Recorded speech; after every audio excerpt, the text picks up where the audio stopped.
প্রক্রিয়াটা হলো আমরা আমাদের বিভাগগুলোতে সার্চ কমিটি গঠন করে দিচ্ছি পুরা জেলা উপজেলাতে কমিটি দেওয়ার জন্য।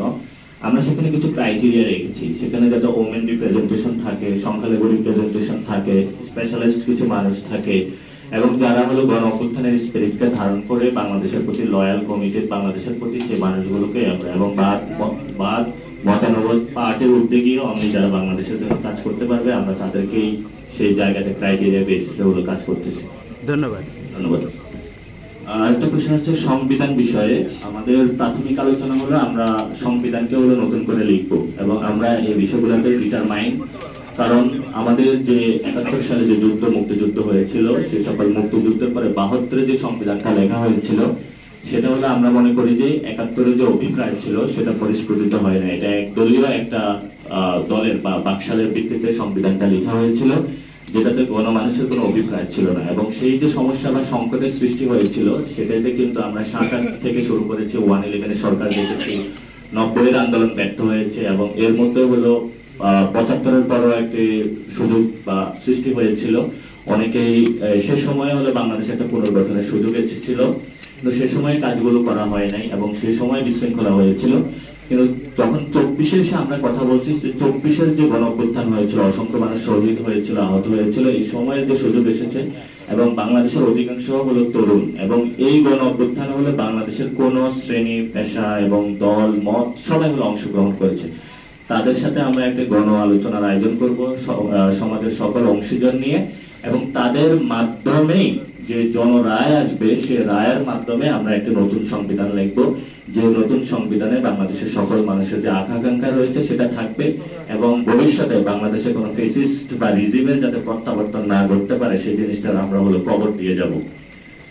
আর হলো এই বিষয়ে সংবিধান বিষয়ে মানে আপনারা কোশ্চেনটা পেয়েছেন তো, কিন্তু সংবিধানের সে বিষয়ে আমরা কি গণপরিষদের মাধ্যমে যাব নাকি পার্লামেন্ট নাকি ভোটের মাধ্যমে যাব, এটা হলো আমরা গণ আলোচনার আয়োজন করব। কারণ আমরা মনে করি যে সামান্য কয়েকজন তরুণ সে বিষয়ে সিদ্ধান্ত নেওয়ার কেউ না, বাংলাদেশের যতগুলো মানুষ রয়েছে, অংশীজন রয়েছে, সবাই হলো সিদ্ধান্ত নিব। তারা যেভাবে ঠিক করবে যে সংবিধান কি গণভোটের মাধ্যমে হলো একটা কমিটি গঠন করে লিখিত হবে নাকি গণপরিষদের মধ্যে না কিভাবে, তারা তখন সিদ্ধান্ত নেওয়ার মাধ্যমে জনগণের অভিপ্রায় যেটা সেটা অনুযায়ী হলো সংবিধান লিখিত হবে। যে ক্রাইটেরিয়াগুলো উল্লেখ হয়েছে ইতিমধ্যে, এই ক্রাইটেরিয়ার ভিত্তিতে আমরা চাচ্ছি যে নিজেদের অবস্থান এবং দলীয় অবস্থান থেকে ঊর্ধ্বে উঠে আসলে মানুষ দেশ পুনর্গঠনের কাজে অ্যাক্টিভ হবে, এবং গণঅভ্যুত্থানের সময় আসলে যেই এক দফা দাবিটা ছিল, এই এক দফায় আসলে মানুষ নেমে এসেছে, এবং আমরা মনে করি এটা তার হচ্ছে ওই আকাঙ্ক্ষার প্রকাশ, যে সে এই দাবিটাকে ফুলফিলমেন্ট আসলে একদম দেখতে চায় বাংলাদেশে। আর কমিটিকে সংগঠিত করার ক্ষেত্রে আমরা জেলা কমিটি, জেলায় আমাদের সার্চ কমিটি করা হয়েছে, এবং এই সার্চ কমিটির মাধ্যমে আমরা নির্ধারণ করব যে মানে এই অভ্যুত্থানের সময় সক্রিয় যে তরুণ শক্তিরা ছিল তারা কারা, এবং তাদের সাথে আমরা বসবো, এবং পারস্পরিক আলোচনার ভিত্তিতে আমরা আসলে কমিটিটা কিভাবে করা যাবে, জেলা কমিটি নাকি থানা কমিটি নাকি উপজেলা কমিটি, এগুলো আমরা সিদ্ধান্তের প্রক্রিয়ায় আছি এখনো। আর সময় বেঁধে দিতে চাই কিনা সরকারকে, দেখুন অন্তর্বর্তীকালীন সরকার একটি আমাদের গণঅভ্যুত্থানের আকাঙ্ক্ষা দ্বারা নির্বাচিত সরকার, আর আমাদের আগের সরকার ছিল অনির্বাচিত সরকার, শেখ হাসিনার ফ্যাসিস্ট সরকার।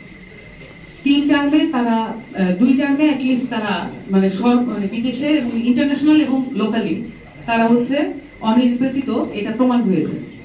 আর আমাদের এখনকার যে সরকার, এটা গণঅভ্যুত্থানের মাধ্যমে আমরা সিদ্ধান্ত নিয়েছি এই সরকারকে আমরা কাজ করতে দিতে চাই।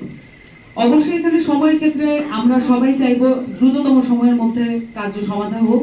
আমাদের অনেক কাজ সামনে, দেশ পুনর্গঠন অবশ্যই এখন ইজি একটা বা সহজ একটা পরিস্থিতিতে নাই। আমরা মনে করি যে এগুলো করার জন্য সময় দরকার, কিন্তু আমরা চাইবো যে এখানে যেটা আমরা বলেছি মন্থর গতিটা আসলে চলে যাক। আমরা চাই যে সরকারের প্রত্যেক উপদেষ্টা এবং সরকারের প্রত্যেকটা সচিব, মন্ত্রণালয়ের প্রত্যেকটা লোক অ্যাক্টিভ হোক, এবং তারা নিজেদের কাজটা, ডেইলি কাজটা বার্ডেন হলেও তারা বাড়িয়ে নিক, তারা জনগণের উদ্দেশ্যে, জনগণের জন্য এটা বাড়িয়ে নিক এবং কার্য সমাধানের জন্য এগিয়ে যাক।